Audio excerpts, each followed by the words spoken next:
What's such about if I don't know the reaction? In today's video, we have the game that killed the Dynasty by Tub Frog. Make sure to comment, subscribe, and let's get into it. So, Oh damn, that nigga Tom Brady booty chin insane. this video might get me into some trouble. I'm sorry, Tom, okay? I truly am. Because we all love to see a dynasty just completely fall apart at the seams, and the New England Patriots dominated the NFL for near 2 decades. It was insufferable to get to the point where Tom Brady was in the Super Bowl seemingly every year, and although some people get a perfect storybook ending and it all works out great, the 2019 Patriots and the Facts though, they hate us cause they ain't us. If y'all team was a fucking dynasty, y'all niggas would be happy as hell. Like Jets fans wish they had a dynasty, nigga. Raiders fans wish they had a dynasty. Like end of their dynasty was a absolute disaster because the Brady Belichick Patriots didn't go down swinging. Instead, they went out with a sad whimper in one of the most anticlimactic ends to an NFL niggas lost to the Titans. dynasty we will ever see. In case you forgot, the New England Patriots were the most dominant team of the 2010s. After winning 3 Super Bowls in the early 2000s, Tom Brady goofed around for a while, and then ended up adding 3 more Lombardis to the trophy cabinet while they were at it in the mid to late 2010s. But in their last Super Bowl, in the 2018 season against the Rams, they scored the fewest points in a Super Bowl win ever. And they really just did not look like the same team that dominated the league. It was more of just like the Rams kind of getting in their own way repeatedly. And if the worst call in NFL history hadn't prevented the Saints from getting to that Super Bowl, I genuinely believe that Drew Brees and the Saints would have won it. But of course, that didn't happen because Drew Brees isn't allowed to be happy. But heading into the 2019 offseason, the Patriots just continued to take blows repeatedly. Yeah, man. They robbed us, bro. Drew Brees would have fucking diced that. Man, would have diced that fucking Patriots defense up. Like, nigga would have dotted that team up. Gronkowski, arguably the greatest tight end in NFL history, had actually tried to retire the year before he was almost traded to the Lions, which was, understandable. But after beating the Rams in Super Bowl 53, Gronk retired on top and never came back, or at least for like a season, and then Tom went to Tampa, but that's a story for another time. So who was going to possibly replace this athletic freak on the field and this freak off the field? Well, they got some freaky guys for sure. Antonio Brown was their first idea to try and fill this hole, and holy shit did that not end well. Imagine if that shit worked. He was waived after just 1 game. Now, he looked pretty good in that game, but yeah, a lot of allegations came out. Imagine if this shit worked, bro, and Antonio Brown was a crazy dickhead Out on him, and that was the end of that experiment. They also decided to take... Hey, bro, what did you do?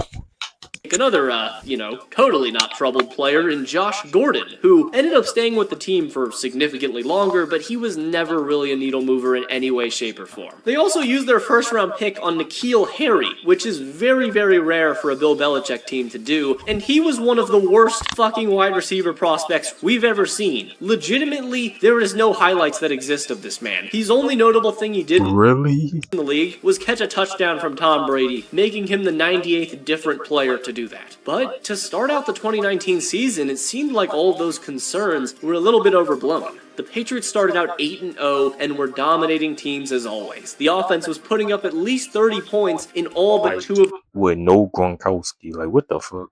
Their games. One of them came against a pretty good Bills defense in Buffalo, and the other was just a 27 bomb put on the Cleveland Browns. But there still were cracks in the armor, because the defense was the true story of this season. They didn't allow more than 14 points in a... You see what I'm talking about? With Tom Brady and these top 5 defenses, my nigga, his whole career. Single game during that 8-win run, including 2 shutouts, 25 total takeaways, and the best record in the conference. But then, Week 9 came around, and they had to face the hottest young quarterback in the league, Lamar Jackson, and the Baltimore Ravens. I don't mean that in looks, just on the field play, because the looks are not... Yeah, chill on Lamar. Not there. Anyway. My nigga Lamar, take your whole facts. This was supposed to be just a super fun old versus young game. Tom Brady versus Lamar Jackson. And the Ravens just kind of tore the Patriots apart. 37 points was dropped on them by the Baltimore offense. By far the most the defense allowed all season. And Brady overall just wasn't playing very well. Julian Edelman fumbled and Marlon Humphrey took it 70 yards to the house, which is just a non-Patriots play if I've ever seen one. They then had a bye week and, you know, the expectations were still that the Patriots would bounce back because this is still a really good team, right? They don't have any huge holes. It's still Tom Brady on offense, and although he wasn't amazing, it's not like he was bad or anything. I don't like the way he's looking at me, man. I said nice things. Chill out. So, yes, after the bye, Tom Brady, unfortunately, was not playing his best football. They only had a single touchdown against the Philadelphia Eagles, and that came on a trick play, too, from Julian Edelman. It was just very uninspiring football, and Carson Wentz outplayed Thomas one-on-one. So hopefully things could improve, but no! Once again against the Dallas Cowboys, they squeaked by, winning the game 13-9. But at the same time, the defense was still great. Stephon Gilmore like it. Stephon Gilmore would go on to win the Defensive Player of the Year award this season. Dante Hightower was still playing some amazing football, and Dante Hightower, like, bro, look at these defenses, bro. Belichick still had those boys out there hitting, but the offense needed to fucking lock in. Come on, Tom. You can do it. I believe in you. Now, I'm sounding overwhelmingly negative, but by the point of Week 12, they were 10-1 and were a top 2 to 3 team in the NFL. But then they started playing the youngins. And in Weeks 13 and 14, Deshaun Watson and Patrick Mahomes would give them a real deep massage. And it just did not go well for them at all. And the expectations were that finally Patrick Mahomes was just significantly better than Tom Brady, as the Chiefs scored 23 unanswered. Don't let them little niggas that be like, Mahomes ain't beat Brady though. Don't let them little niggas say get in your heads with that narrative. Mahomes ain't beat Brady though, bro. Points on this supposedly elite Patriots defense, and all of a sudden at 10-3, the number 1 seed was a real question mark for the Patriots. Because if anything, it was so important for the Patriots to get that number 1 seed. This is an old team that plays so well at home. They cannot allow the Chiefs to get that number 1 seed. And all they had to do in the final week of the season was close out the Miami Dolphins. They were 12-3 in Week 17 and needed this win to get it. And on the other side of the field stood Brian Flores, a Bill Belichick disciple. And Ryan Fitzpatrick was the quarterback, who was 2-11 in his career versus the Patriots. And also this was a tanking Miami Dolphins team who had no reason to play for anything. The game, instead, was one of the worst meltdowns by the New England Patriots. Now, it started off horribly. Tom threw a pick 6 to give Miami a 2-score lead, but they were able to battle back and take a 24-20 lead late in the game. And now with 3 minutes left, all the Patriots had to do was rely on the number 1 ranked defense to get a stop on a team that was actively tanking to try to get Joe Burrow or Tua. They couldn't do it. They couldn't get a stop. Ryan Fitzpatrick was throwing passes to random players like Patrick Layard and Albert Wilson to move the team down the field to within the 5-yard line, where Ryan Fitzpatrick, with 30 seconds left, and Chiefs fans in the NFL world watching across the entire country seeing Ryan Fitzpatrick throw a laser to Mike Gesicki, silencing Patriots fans' hopes throughout the playoffs. The home field advantage was gone, and Tom Brady himself knew how disastrous this was. He hadn't lost a game against the Dolphins since the 2005 season, and this was the nightmare scenario, as instead of getting a first-round bye and home field advantage and not even having to play until the divisional round, this old banged-up team had to go in the wild card and play against the Tennessee Titans and their former player, Mike Vrabel. And this, truly, is a game that I will never forget for as long as I live. So Mike Vrabel, believe it or not, was not playing for the Titans. He was their head coach. And I think Mike Vrabel was fucking on their reporter all the way back then. Another disciple of Bill Belichick. The last one, Brian Flores was able to defeat him, so will Mike as well? Well, this was a little bit of an unorthodox team in Tennessee. Basically, they started the season with Marcus Mariota, Fucking Ryan Tannehill, bro. Where's that nigga at now? their previous franchise quarterback, starting the season for them, but then they ended up switching to Ryan Tannehill, a former Miami Dolphins quarterback as well, who was ruined by them, but now had a career renaissance in Tennessee. But Tannehill wasn't the guy leading this team. That was breakout running back Derrick Henry, who had a very, very slow start to his NFL career, but after he cracked 1,000 yards for the first time in 2019, he led the league in rushing with 1,500, and he was the heart and soul of this offense, as well as another rookie wide receiver in A.J. Brown. So this team was dangerous and not someone New England could play around with. And so, the Patriots were favored in this game. It's Tom Brady in the playoffs. He pretty much never loses in the wild card. So this game was expected to be ugly and slow. However, Mike Vrabel really took that game plan to heart and just used Derrick Henry to wear this team down. The Patriots were able to get a field goal in the first drive of the game, but Tennessee responded back with a commanding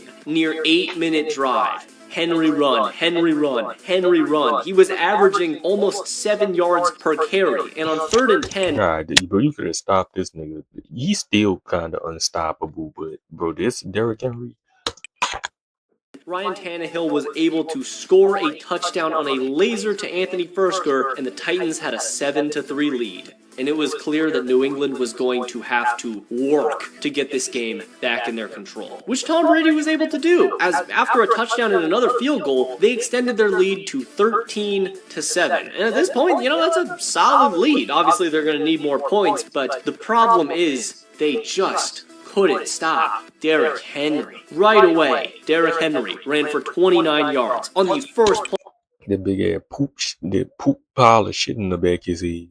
Play the next drive, and the Titans just kept putting the ball in his hands over and over again. The king would not be denied, and he ended up taking a 14-13 lead for the Titans, and this is where the problems began, because the second half was just a perfect playoff stalemate. The weather was ugly, and it was just 1970s football effectively. No team could get any edge on the other. And eventually, after no score was made in the entire third quarter, the thought process for the Patriots was, shit, we're down by 1, yes, but we still have Tom Brady. And all we need is for him to lock in and go Tom mode and pull off some clutch fourth quarter drive. But that never came. To start the fourth quarter, the Patriots instantly went 3 and out, and then gave the ball back to the Titans with the lead, where they just repeatedly went Henry on first down, Henry on second down, Tannehill short play to pick up the first, over and over again. As to start the fourth quarter, they just had a...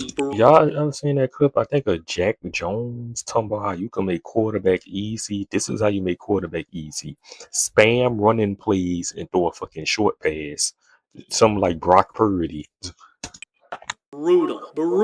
8-minute drive, killing the clock, which probably would have resulted in a touchdown, but Ryan Tannehill fumbled the snap, which did keep the clock running. But now we get to the point where I think the defining play of the game happened, and it's just such a perfect thing to happen against Belichick. So there was over 6.5 minutes left in the game when the Titans punt unit ran out onto the field, which is a lot of time for Tom Brady to work with. But the NFL rulebook states that when there are over 5 minutes left in the game, a running clock will not stop for a penalty. So there was an odd loophole that Belichick actually kind of exploited himself, where you could repeatedly take penalties until the 5-minute mark when you're punting, and then punt it with 5 minutes left. So the Titans ended up taking a delay of game, and because 2 consecutive delay of games would have resulted in an unsportsmanlike conduct penalty, they bullshitted a false start on the next play, which then got the clock down to 5.5 minutes, and Bill Belichick was just absolutely fuming on the sideline. But you know what, man? This is partially his fault, and honestly, just respect for Mike Vrabel for this one instance, not respect in his other decisions he's made. So, whatever. They punted it back to Tom Brady, who had 4 minutes left on the 10-yard line. He had to go 90 yards down the field to get a touchdown to...